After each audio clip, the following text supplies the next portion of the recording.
Hey guys, how you doing? DJ AJ101 here, kind of with a late night, early morning video, I guess depending on where you are. It's about 11 o'clock p.m. here, Central Standard Time here in Wisconsin. Just making a quick video. Like I said, I was gonna kind of ran into a little bit of a tight space on time, but I want to get this video up hopefully the day of the iPhone 4S launch. Hopefully to give you guys my opinions, hopefully some reasons to buy and maybe to not buy the 4S, and maybe some reasons to buy the 4 or the 3GS. So I'm hoping to give you guys a couple of reasons here. I have some notes right here on my screen in front of me. I apologize if I'm a little tired, and I apologize for the lighting.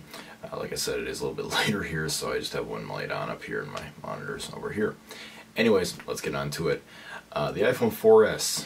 Plenty of features packed into this little guy. Definitely not as many as, were an upgrade from the 3GS to the 4 last year in June when they had WWDC and announced the iPhone 4.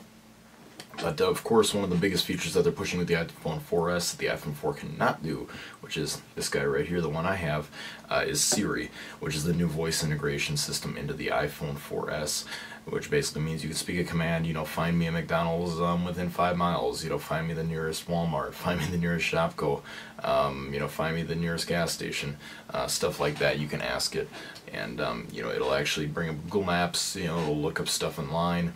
It'll do stuff like that for a voice integration system into your phone, which is actually pretty unique and pretty sophisticated with voice recognition technology.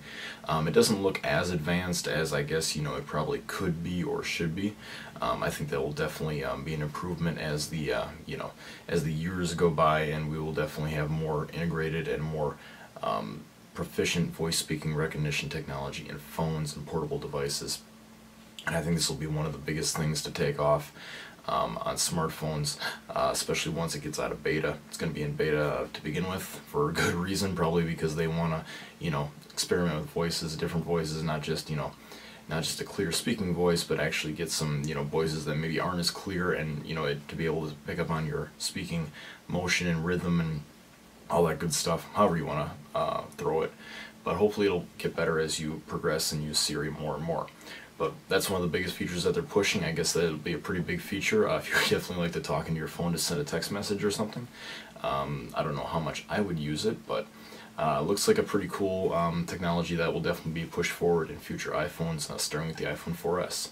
Another big feature is, of course, the dual-core A5 chip, Apple's A5. The iPhone 4 housed the Apple A4 chip. And of course now the iPhone 4S is going to house a dual-core A5, so it'll definitely double the speed of the performance of the phone, which is definitely a good thing. I can definitely see some lag on my 4, so definitely the upgraded 5 will definitely take better advantage of the power of the applications written to the platform. And not only that, it'll give you more speed when you're multitasking as well. A little bit of a speed bump, always welcome in phones, especially in the portable devices such as the iPhones or Android. But of course, this case, iPhone A5, definitely a welcome feature, a nice little bump. And also, of course, the 8 megapixel camera is something to note. That has the f2.4 aperture to let more light into the lens, and it also has face detection technology. So it's almost like this camera I'm using right now, the the new Canon G10. It'll actually recognize your face, so if you move, it'll track the face. I can see right there on the screen. I know you guys can't see it, but I can. It'll track the face, and it'll adjust clarity and color correction automatically to the faces, which is a pretty neat technology. It's definitely come in handy on a lot of camcorders and digital point and shoots. This will be one of the biggest features I can see being in the iPhone. The camera is probably one of the biggest upgraded features in the phone itself, so definitely a welcome jump from the 5 megapixel in the 4 to the 8 megapixel in the 4S with the face recognition technology and tracking. And also a bump in the resolution video. Of course, it does full 1080p now, not just 720p.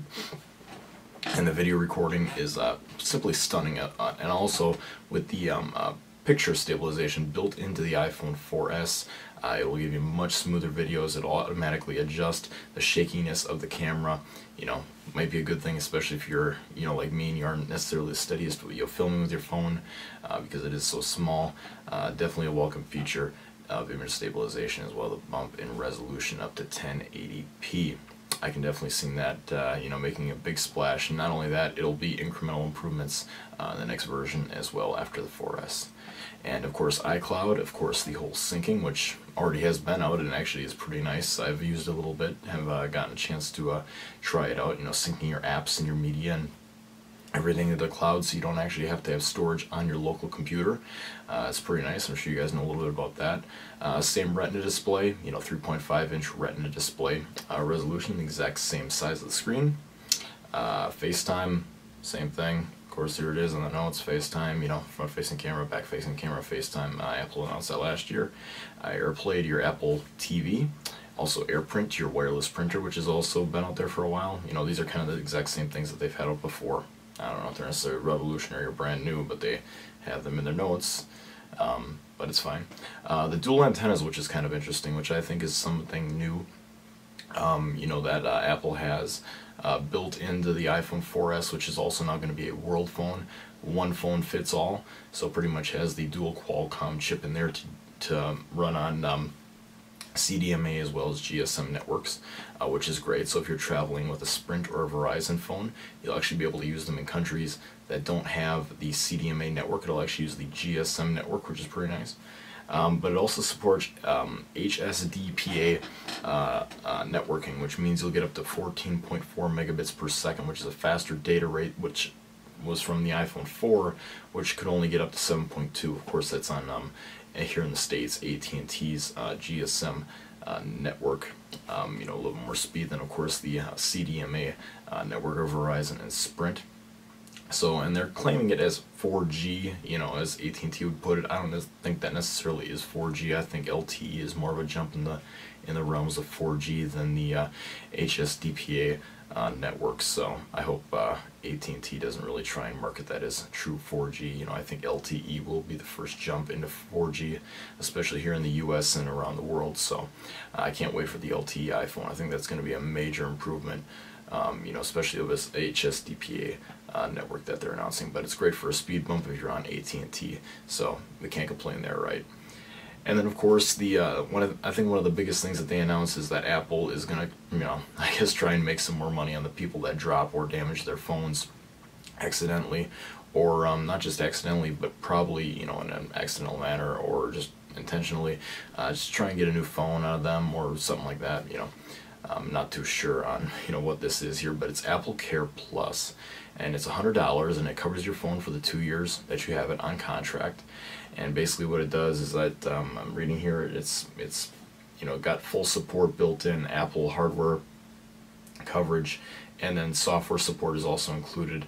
You know, it's basically that you can bring it in any Apple store. If something happens to your phone, you accidentally drop it, accidentally go swimming with it, keep it in your pocket, stuff like that. All the crazy stuff that, you know, you could do with a phone these days is ridiculous.